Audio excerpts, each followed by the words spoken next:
بسم اللہ الرحمن الرحیم۔ شرح تہذیب کا 5واں باب ہے کلیات خمسہ، سبق نمبر 2 میں خوش آمدید۔ آج کے اس سبق کے اندر ہم جنس سے قریب اور جنس سے بعید کے بارے میں پڑھیں گے۔ عبارت دیکھ لیں۔ الاول والجنس وهو المقول على كثيرين مختلفين بالحقائق في جواب ما هو فإن كان الجواب عن الماهية وعن بعض المشاركات هو الجواب عنها وعن الكل فقريب كالحيوان وإلا فبعيد كالجسم النامي الثاني أنه وهو المقول على كثيرين متفقين بالحقائق في جواب ما هو المقول أي المحمول في جواب ما هو اعلم أن ما هو سؤال عن تمام الحقيقة فإن اقتصر في السؤال على ذكر أمر واحد كان السؤال عن تمام الحقيقة المختصة به فيقع النوع في الجواب إن كان المذكور أمرا شخصيا أو الحد التام إن كان المذكور حقيقة كلية وإن جمع في السؤال بين أمور كان السؤال عن تمام الماهية المشتركة بين تلك الأمور ثم تلك الأمور إن كانت متفقة الحقيقة كان السؤال عن تمام الماهية متفقة المتحدة في تلك الأمور فيقع النوع أيضا في الجواب وإن كانت مختلفة الحقائق كان السؤال عن تمام الحقيقة المشتركة بين تلك الحقائق المختلفة وقد عرفت أن تمام الذات المشترك بين حقائق المختلفة هو الجنس فيقع الجنس في الجواب فالجنس لابد له أن يقع جوابا عن الماهية وعن بعض الحقائق المختلفة المشاركة إياها في ذلك الجنس فإن كان مع ذلك جوابا عن الماهية وعن كل واحدة من الماهيات المختلفة المشاركة لها في ذلك الجنس فالجنس قريب كالحيوان حيث يقع جوابا للسؤال عن الإنسان وعن كل ما يشاركه في الماهية الحيوانية وإن لم يقع جوابا عن الماهية وعن كل ما يشاركها في ذلك الجنس فبعيد كالجسم حيث يقع جوابا عن السؤال بالإنسان والحجر ولا يقع جوابا عن السؤال بالإنسان والشجر والفرس مثلا۔ ترجمہ دیکھ لیں۔ پہلی قسم جنس ہے اور یہ وہ ہے جو محمول ہوتی ہے ایسے کثیر افراد پر جن کی حقیقتیں مختلف ہوں، ایسے سوال کے جواب میں آتی ہے جو ما ہوا سے کیا جائے۔ اگر تو جواب اس ماہیت سے ہو اور اس کے بعض مشارکات سے ہو تو پھر جواب میں وہی ماہیت اور اس کے تمام مشارکات ذکر کیے جائیں تو یہ قریب ہے جیسا کہ حیوان، وگرنہ بعید ہے جیسا کہ جسم نامی۔ دوسری قسم نو ہے اور یہ وہ ہے جو محمول ہوتی ہے ایسے کثیر افراد پر جن کی حقیقتیں متفق ہوں، ایسے سوال کے جواب میں آتی ہے جو ما ہوا سے کیا جائے۔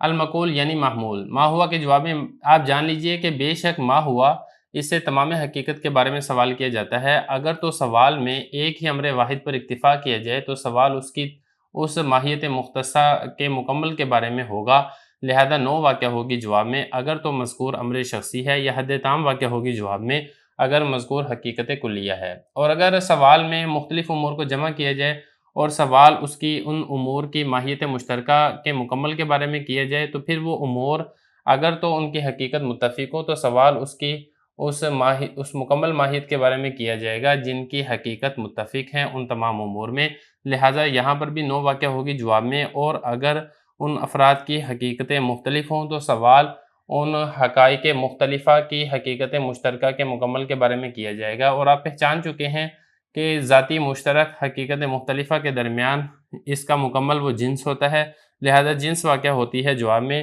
تو جنس ضروری ہے اس کے لیے کہ وہ جواب میں واقع ہو ماہیت سے اور حقیقت مختلفہ جو اس ماہیت کے ساتھ مشترک ہیں اس جنس کے جواب میں۔ اور اگر اس کے ساتھ ساتھ وہ جنس جواب واقع ہو ماہیت سے اور ہر ایک ماہیات مختلفہ مشترکہ میں سے جو اس جنس کے ساتھ شریک ہیں تو یہ جنس سے قریب ہیں، جیسا کہ حیوان اس حیثیت سے کہ جواب واقع ہوتا ہے انسان کے بارے میں سوال سے اور ہر اس چیز کے بارے میں سوال سے جو انسان کے ساتھ ماہیت حیوانیہ میں شریک ہیں۔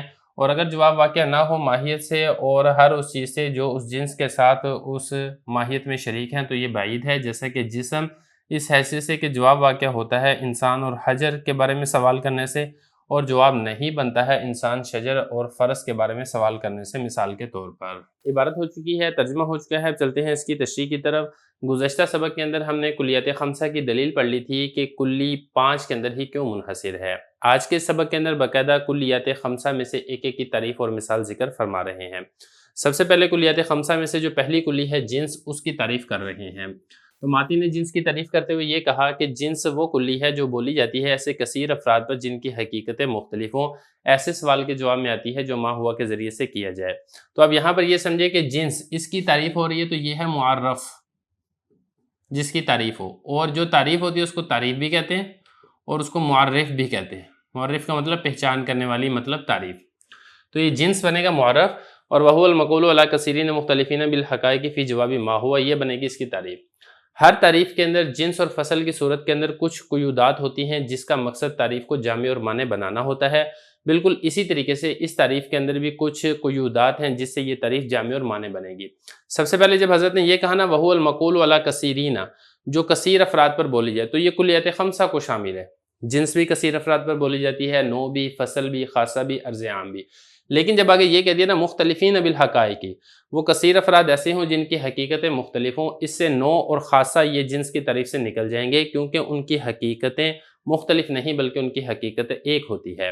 اور جب یہ کہنا آگے فی جوابی ما ہوا کے جواب میں واقع ہو، اس سے فصل اور عرض عام خارج ہو جائیں گے، کیونکہ جو فصل ہے وہ ما ہوا کے جواب میں نہیں آتی ہے بلکہ وہ ای شیء کے جواب میں آتی ہے، اور عرض عام ما ہوا کے جواب میں نہیں آتی ہے بلکہ کیف ہوا کے جواب میں واقع ہوتی ہے۔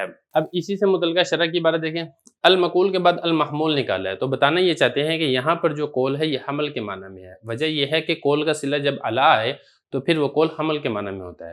تو المقول کا مطلب کیا ہوگا؟ ای المحمول علی کثیرین، یعنی جنس وہ کلی ہے جو ایسے کثیر افراد پر محمول ہوتی ہے جن کی حقیقتیں مختلف ہوتی ہیں۔ اس کے بعد آگے دیکھیں فی جوابی ما ہوا اعلم لے کر آئے ہیں۔ اعلم کے بارے میں آپ یہ سمجھ لیں کہ علم بعض اوقات کسی سوال کا جواب دینے کے لیے آتا ہے اور بعض اوقات شے کی حقیقت کو واضح کرنے کے لیے آتا ہے۔ تو یہاں پر بھی مقصود کسی سوال کا جواب دینا نہیں ہے بلکہ اسی جنس کی تعریف کی حقیقت کو واضح کرنا مقصد ہے۔ آگے دیکھیں ما ہوا سوال عن تمام الحقیقت۔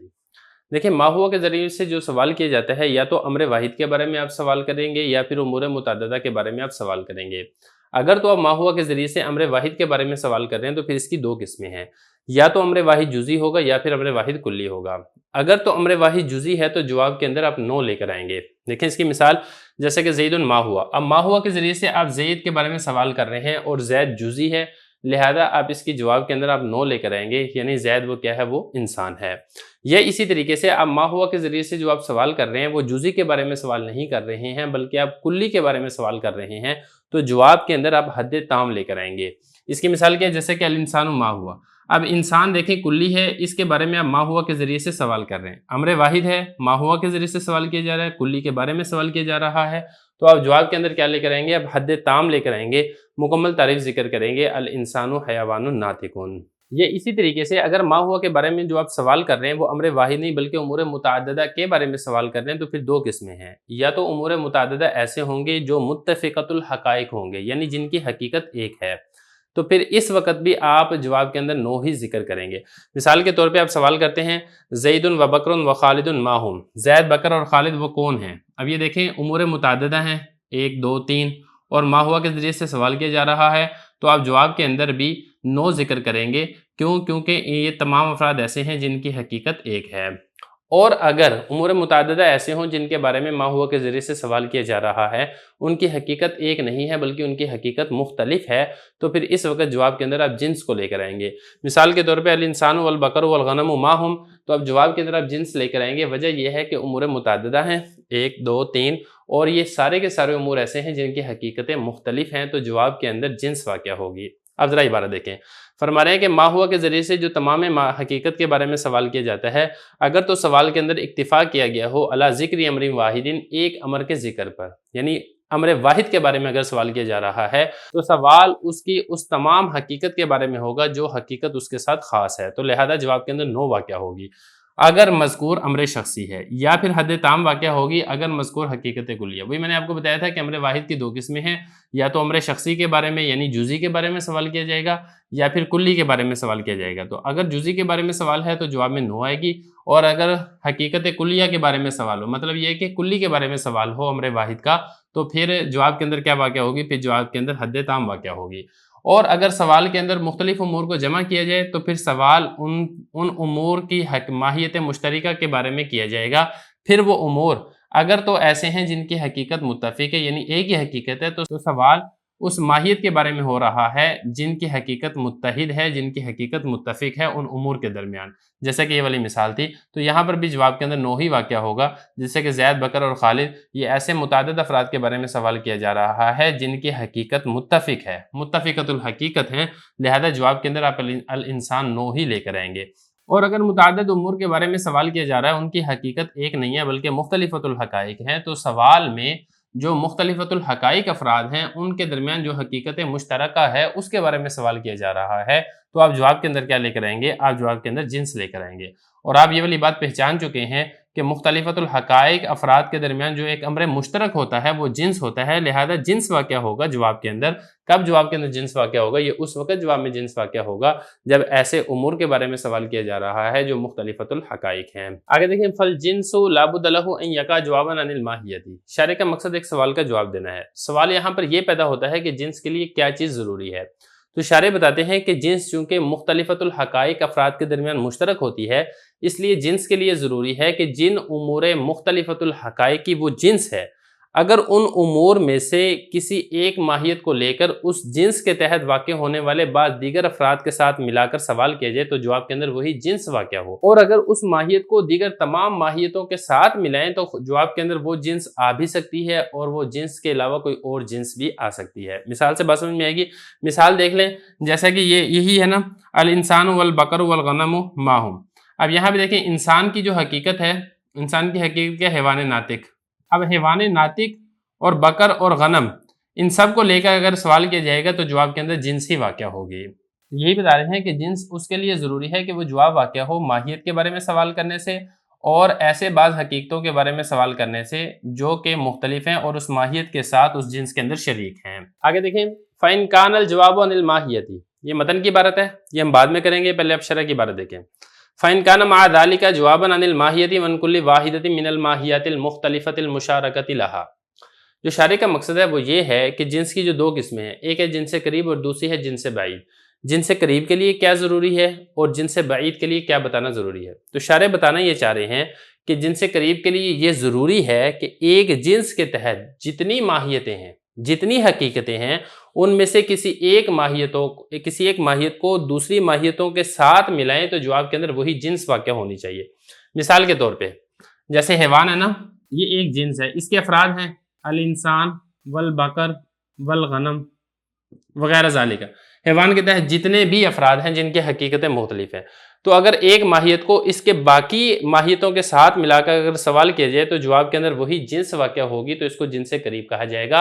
اور جنس بعید کے لیے یہ ضروری ہے کہ ایک ماہیت کو اس جنس کے تحت واقع ہونے والی دیگر ماہیتوں میں سے کسی ایک کے ساتھ ملائیں تو جواب کے اندر وہی ایک جنس واقع نہ ہو، بلکہ بعض کے ساتھ ملائیں تو کوئی ایک جنس ہو اور تمام کے ساتھ ملائیں تو کوئی اور جنس واقع ہونی چاہیے۔